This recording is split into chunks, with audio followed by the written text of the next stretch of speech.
And now to health stories. The first is about a way to build better nursing homes. Susan Denser has our health unit report. Dr. Bill Thomas was already one of the nation's most outspoken nursing home reformers when we first interviewed him 6 years ago. What you're seeing right now is the end of the American nursing home. It is finished. And the big question that really ought to be on the lips of the politicians and the leaders and the academics is, what comes next? At that time, Thomas had started down the road to the next phase with something called the Eden Alternative. The approach revamped the nursing home in various ways, most visibly with plenty of green plants and even animals. What Thomas came up with next was what he called greenhouses. Small home-like settings where care for elders, rather than the demands of the institution, came first. This house really, for me, is a dream come true. Today, that vision is a reality here at this greenhouse in Lincoln, Nebraska. It's operated by Tabitha Health Services, a Lutheran-affiliated nonprofit focused on long-term care. Hi, I'm Dr. Thomas. When Thomas visited for the first time recently, he talked with Eva Goldsby, one of 9 residents here. She told him that the greenhouse feels much more like home than Tabitha's other traditional nursing home. Yes, this is a lovely place to be at.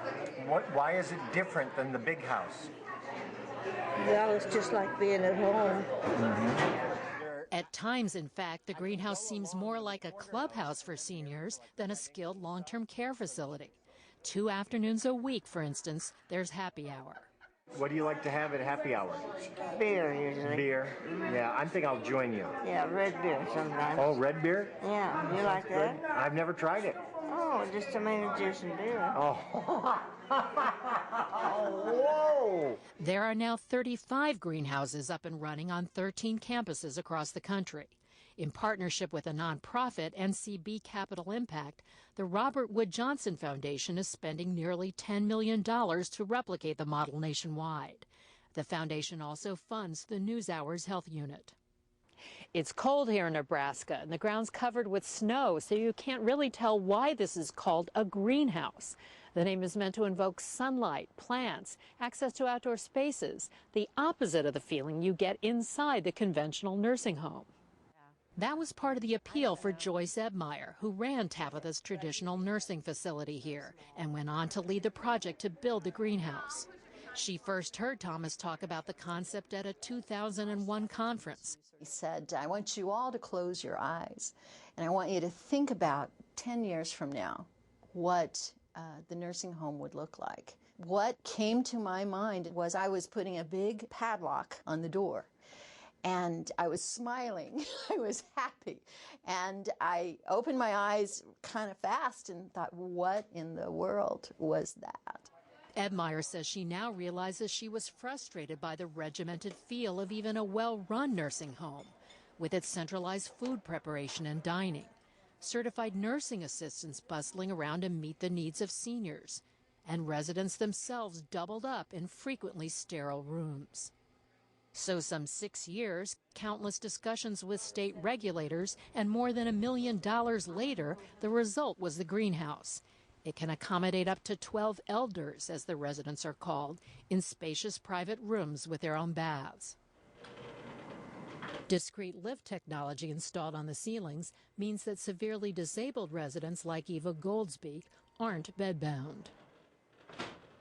And with a few computer keystrokes, attendants like Thomas Cooper keep track of how the residents are doing through an electronic patient care record. It's a touch screen, so you go in and you find your name, and that's me. And then you log on with your thumbprint. So it's pretty high tech, actually. Still, the real innovations of the greenhouses aren't high tech, but low tech, Thomas says.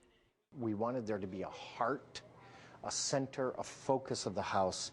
So, you know, you have what you have in the hearth is a sort of food on one end, fire on the other, and a place to share convivium, or the pleasure of a good meal sort of in the middle. And this house really does that. Even the common dining table is a critical part of the mix.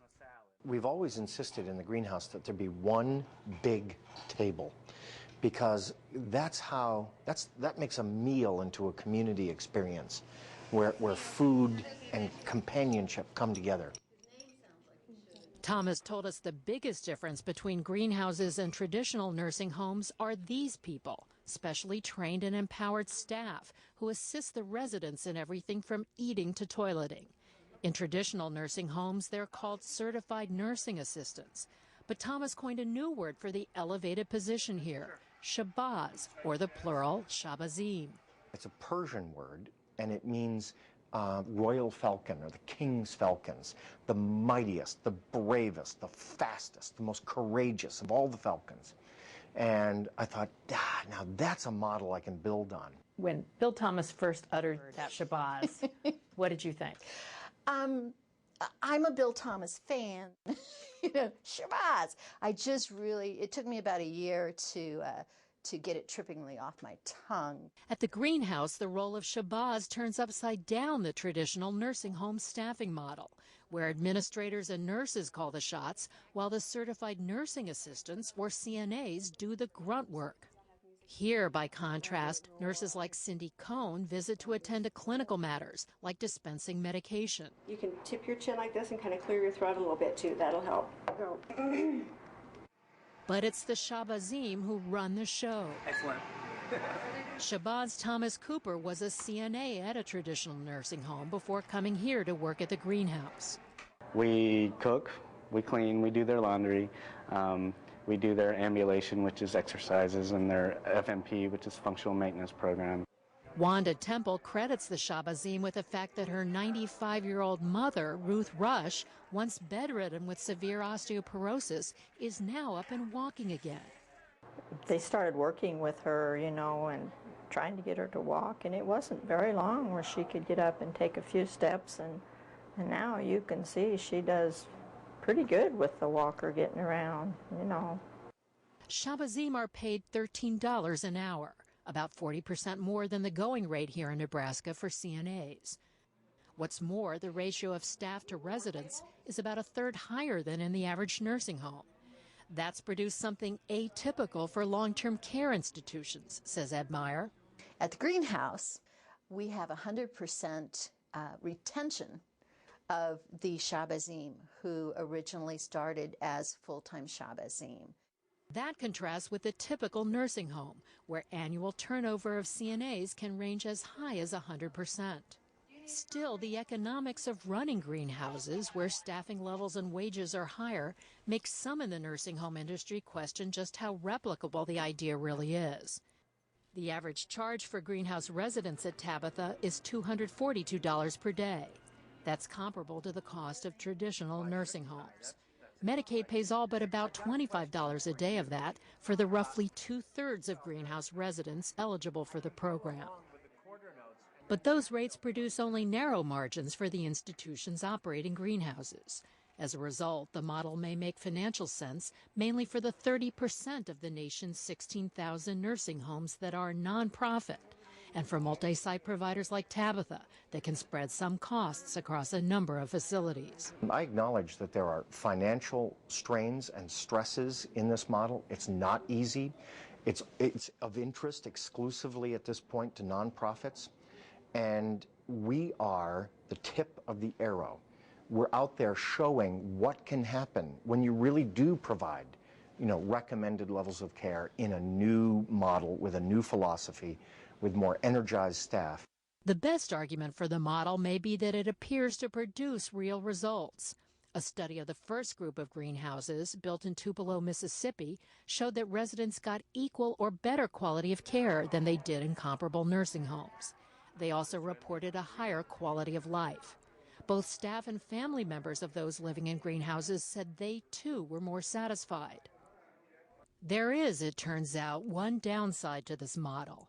Ed Meyer and the Shabazim tell the story of one former greenhouse elder, Mary Valentine, who celebrated her 101st birthday in the greenhouse. One of the Shabazim went to her and said, "Well, Mary, what do you want to do? What shall we do so that you have a great birthday?"